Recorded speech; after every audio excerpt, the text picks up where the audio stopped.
Hi, I'm Sharon Hales with another edition of Foothills Finds. Today I'm in Montrose, California, standing in front of R.D. Gibbs and Company, which is a stained glass art studio that you may have driven by 1,000 times and never even seen it before. Today I want to take you inside. You can see the world of stained glass with a local legend, Tim Gibbs. I'd like to introduce you to Timothy Gibbs, who is the president of R.D. Gibbs and Company. Tim, thank you so much for being with me. I've always wanted to do a piece on this store, and I actually have some leaded glass in my home that Tim Gibbs did. And then I learned about his shop. You're going to love it.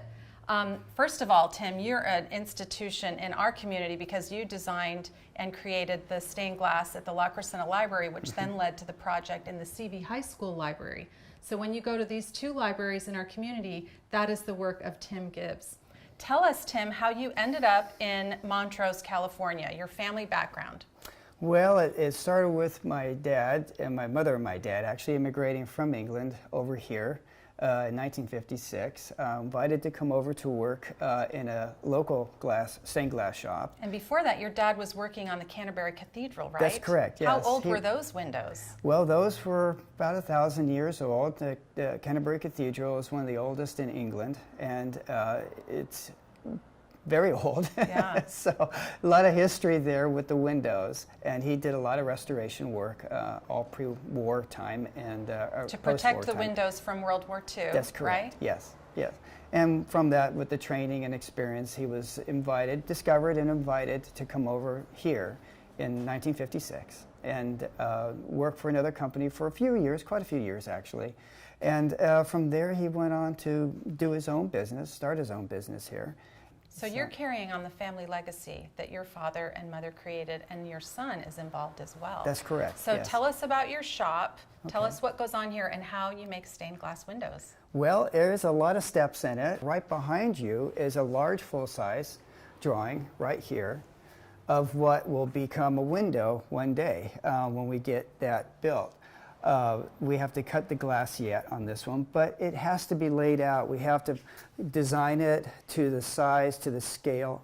And it starts with a smaller sketch. This had a smaller sketch, but it would go to a full size. And we actually work off that drawing. It's a physical working drawing that we do. We actually do these by hand. We did try with CAD and other methods before, but the old-fashioned way still works really good. Oh, I love hearing that. Really and like that. And the end result is better too. Yes, it is.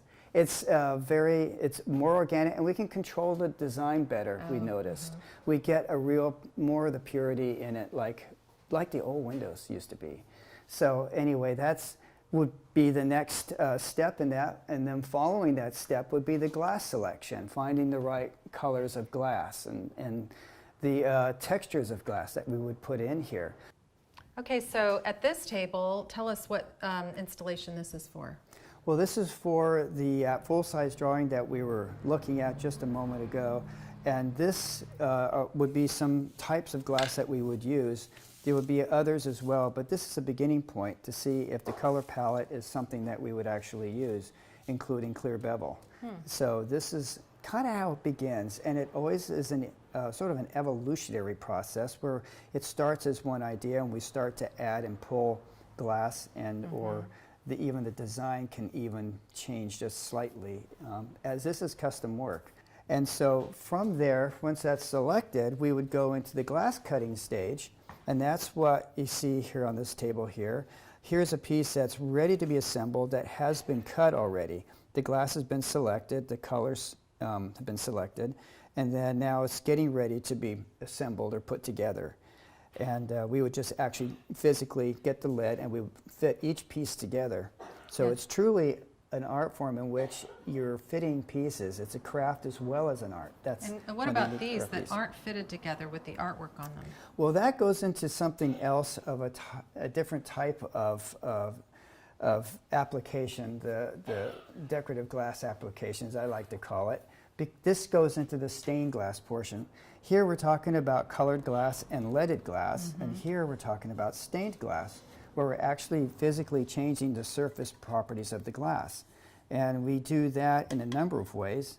This particular piece right here had actually been etched out before we even painted it. It had several steps involved. The glass is actually two layers of glass, one very clear, and then one is a very thin layer, which is the blue. We etch that out to get the clear area, which will make the white horse, and then this is hand painted, all done by hand. That's so lovely. With a special kind of paint that's a high temperature paint that when we get ready to fire it, it goes into a kiln. It gets cooked at over 1200 degrees, and then it comes out, and then we will start applying other features to it. We might start highlighting some of the detail, the shadowing effect, and then it goes back in for a fire, and then it goes back for the silver stain. The silver stain is what gives it the amber and the yellow tones in here, and that is a separate fire too. So already multi-layers and multi-processes. Multi-layers, yeah. To create a true hand piece like this, handmade piece, it takes several applications. Sometimes 4, sometimes 5 firings can be applied to it before it gets to its finished stage. Well, I'd love to see some of the glass choices that you have. Oh. So one of them is right here. And this piece here is a piece of gold pink. You can see the shading in it, the veins and the different shading in it. This piece of glass was made in England. It's an old piece of glass, actually. But this glass is unique in that it actually is made from gold ore to give it the bright colors and the amber tones in it. Wow. It's very unique in that sense. In this particular case, you see more glass over here. You see some amber pieces. These are all lined up, ready for a job for a large window over here. They're stacked because they're all the same. So we would just cut them and then stack them. This would be one of the color selections for this particular window. There's actually 3 colors, and these would be the 3 colors here that we're using for this particular project. So all of this glass here is not all that you have. It's just some that you have to choose from. And where does this glass come from? It comes from all over the world. We used to get a lot of it in England, but nowadays we're getting it more from Europe, France, Germany, sometimes Poland. There's some Italian glass, but mostly it's those 3 countries. Mm-hmm.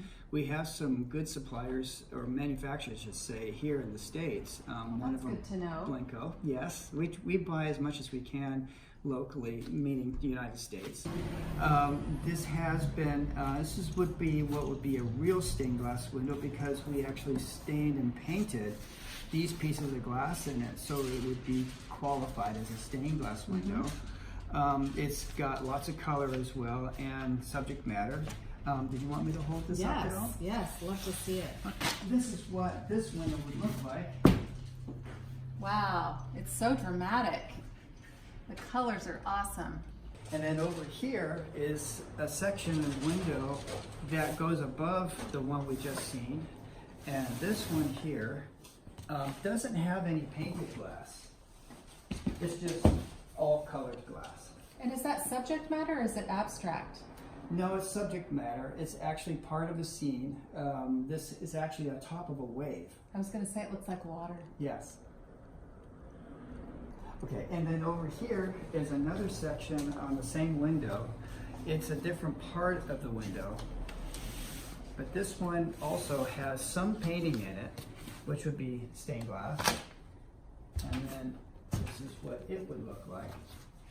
Actually, another part of the scene, which is to do with the top of the wave here. So I see feet walking on water, is that correct? That's correct.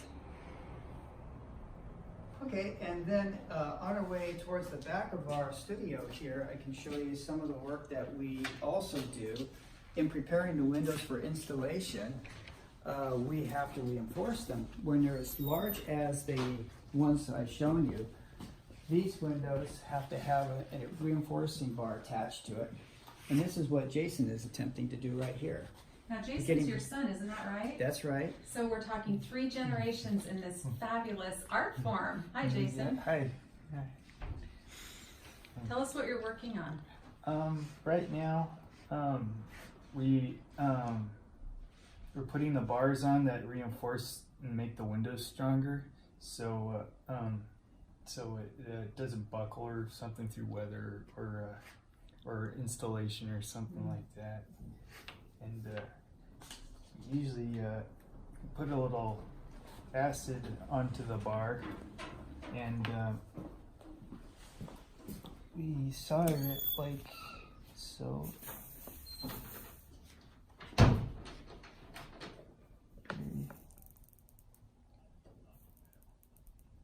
And almost like welding, like a weld. And now over on this table here is where we do our glass painting for what we would call stained glass. And here on the table are some examples of what that might look like. As we not only do the brand new pieces of stained glass like what we have seen, we also do a lot of restorative pieces where pieces are damaged. These might be old pieces that have come out of a window and had gotten damaged, and we would replace those pieces. We would actually attempt to repaint them and paint them as exactly as the original artist has intended. It's very difficult to actually reproduce something that was done so long ago from a different artist. Different hand, different paint, different glass, many different aspects to it, which actually makes it difficult to do true restoration projects, but we can come pretty close in the final end of the work, the painting work. So a lot of the subject matter is religious and goes into churches. What other sorts of installations do you do? We've seen the library, the churches, and then do you do private? We do private residential work, yes. Do quite a few residential pieces. Not as many of them require painted glass or stained glass. Many of those tend to be more for the leaded and colored glass, or sometimes just clear glass with just texture.